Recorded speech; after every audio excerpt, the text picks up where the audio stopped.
I have just launched my guide. Everyone, it is me again, Ebony Omolara, if you are new here, and I have just launched my guide to NCV&T, which is Non-consensual Victimisation and Trauma, which I actually thought I made up, you know, and then I googled it the other day and I was like, oh, non-consensual trauma or non-consensual victimization is actually a real thing. But nonetheless, I wanted to share with you guys a little bit about the guide itself, why I created it, and some background information. Excuse me, sorry.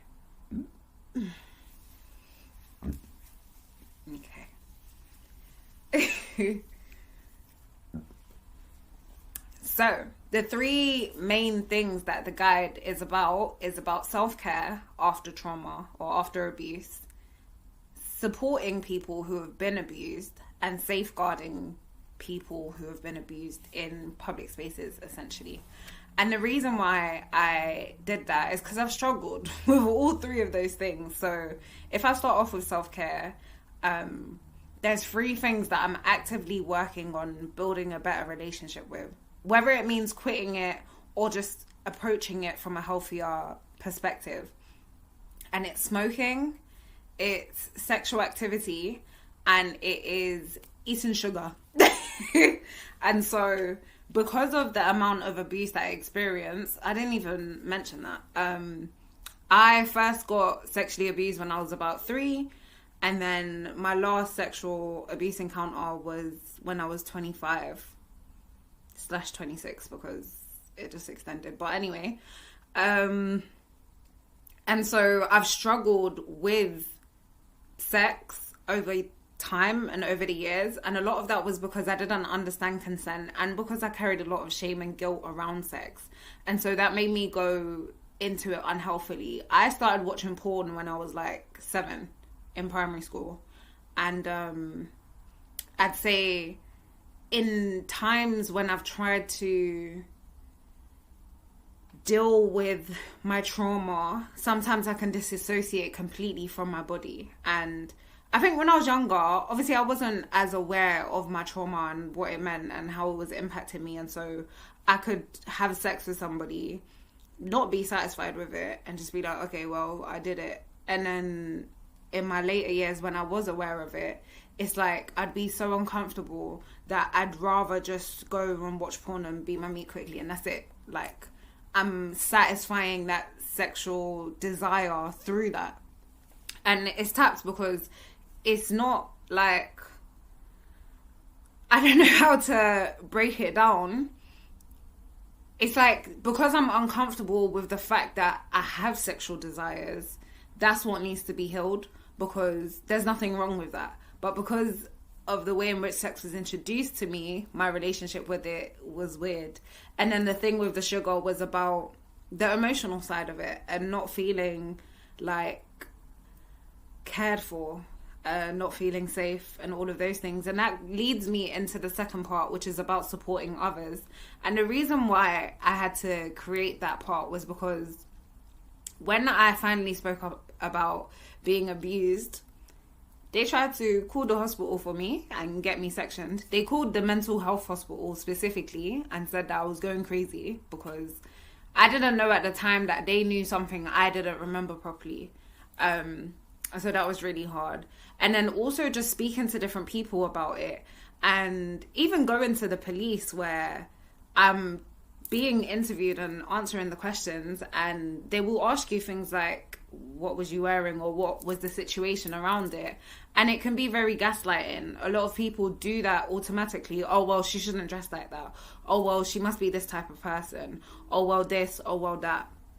And so if you know someone who's been abused and it's someone that you care for, sometimes you might accidentally say something that triggers them to make them feel like it's their fault. And that's one side of it. And on the other side of it, sometimes you don't know how to be there for that person. And so there's some information in the guide about that as well, in terms of being able to sit with them, things that you can do, things that you can say.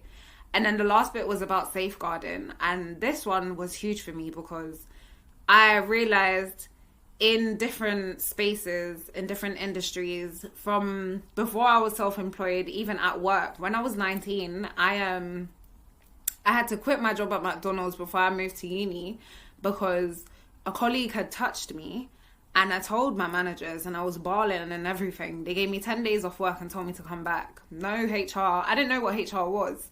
No HR, no nothing. They told the guy to apologize to me. He didn't speak English that well, so he came and he asked me for my number instead. And it just made me really uncomfortable. And obviously, at that time, I didn't know everything in my childhood, but I was raped when I was 16. And so it kind of triggered that for me, and I couldn't go back to work there. And even after that, just navigating different spaces, like, sometimes I feel like my standards are too high, but they're not. I've just had to take on the responsibility of safeguarding myself, because the world doesn't cater to the fact that, hold on, people get sexually abused. So you might think it's just a little thing. Oh, I just put my hand on your back. No, you're touching me somewhere that made me feel uncomfortable, and I've expressed that to you. And now you're gaslighting me by saying, oh, I don't know what lies you're telling yourself. It's just a crazy world. And so these are some of the experiences that led to me creating the guide. I'm so glad I'm in a space where I can laugh about it.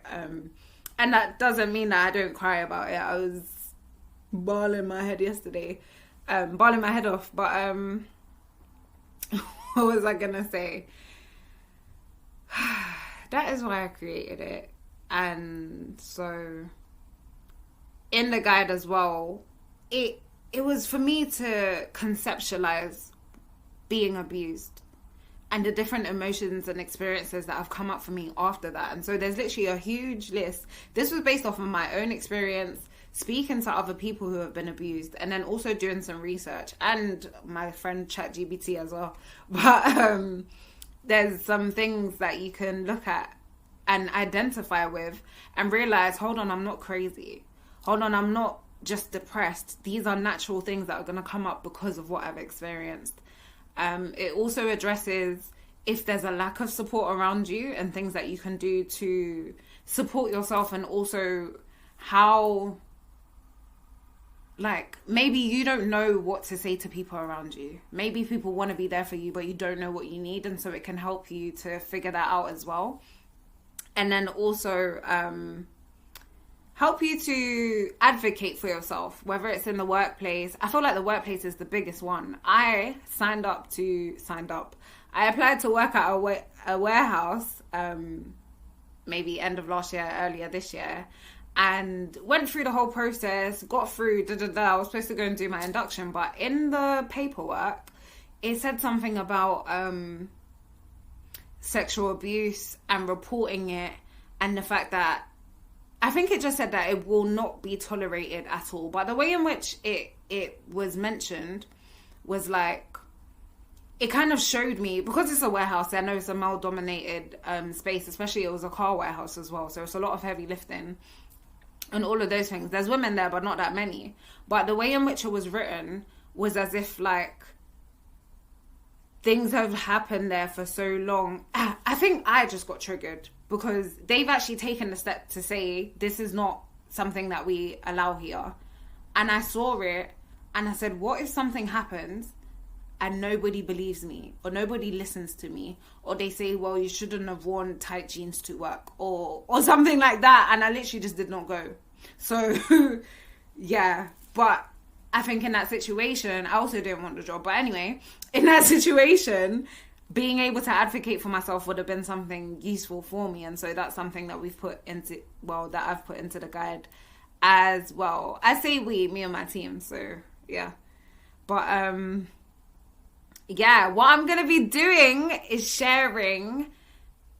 I've shared a little bit about the guide for now. Obviously, I'm not going to tell you everything that's inside. That's what it's for. But I'm going to be sharing my journey. I'm going to be sharing my experiences with you guys. And so I think this is just like a introduction video and a trigger warning.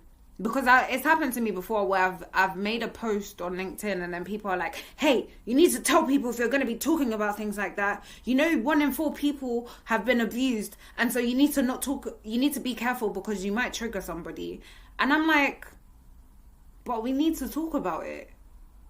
Because why should I be quiet about it? Because people are uncomfortable. And it's hard because on both sides, it sounds like I'm being insensitive to people who have been abused, but I'm not. If I make a post about healing after my abuse, or that specific post was because one of my rapists decided to comment on my TikTok and call me a baby. And I said that literally ruined my day. I tried to make it seem like it didn't happen, but it ruined my day. And yeah, everyone was like, Ebony, you can't just talk about those things and da-da-da-da.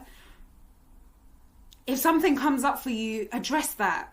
Don't keep on suppressing it, because the fact that we've suppressed it, the fact that people feel like they shouldn't speak up about it, is the reason why it happens to more and more people. Yeah. So there's your trigger warning. I'm going to be sharing my experiences. I also have created a Discord group, the Cultured Corner, and in there it's for women, not just who have been sexually abused, but who have been abused overall. And so I'm going to be doing some videos about different types of abuse and all of those things. And it's just so that we can come together in a space, affirm each other, be open and honest about our truth and real. And no one's going to be like, hey, that's too much. Because it's not too much. It's your real life experience. And you don't have to hide that away. That you deserve to have a space where you can exist in that. Because yes, it's dark. It's very, very dark, and therefore you should not be left alone. And for a lot of us, we are left alone because of how uncomfortable it makes other people. And so, yeah, I'm not standing for that anymore. But yeah, I hope that you enjoyed this video. I was supposed to tell you a little bit about where you can get the guide. So you can get it on my Etsy store, and there's 4 versions. So you can either get a physical or a digital copy. And so the physical is obviously like the printed version, and we'll send it out to you. And then you can either get the full guide, or we have an easy read basic version. So the basic version has all the main information inside, but the full guide has like some extras. It will have some details about my story, some statistics, and just a few extra little things for you in there, you know, the full completeness of it. If you're buying it in terms of safeguarding others, then I would definitely say to go for the full guide, because it will just give you all of the context that you need, especially if you haven't been through something like that. And yeah, I hope that it helps somebody the way in which it has helped me, because being able to put everything together, I'm not going to say that it's made my healing journey, it's made my healing journey easier as it could, because it's still really hard. It's still really difficult. It's still, yeah, but I have to do it. So that's that. I hope that you enjoyed this video. Please like, comment, share. So not just for the sake of, oh my god, it's a YouTube video, and support it. Please share it with someone who has been through this, who you know needs to feel seen and needs to feel heard. There's so many affirmations in that guide, like, because at each stage, as you realize, that's the thing, sorry, my whole body just like dropped, because I want to make a point that it's not just the trauma that is so hard, it's the experience after that, and feeling like we're not allowed to exist after what we've been through, in like incorporating that into who we are, because it doesn't become who we are, it doesn't define us, but it is a part of us that we have to address. Things are going to happen that are going to trigger us and that you can't control. And yeah, for a lot of people, this is how they end up on substances or in abusive relationships, or yeah, just loads of different things.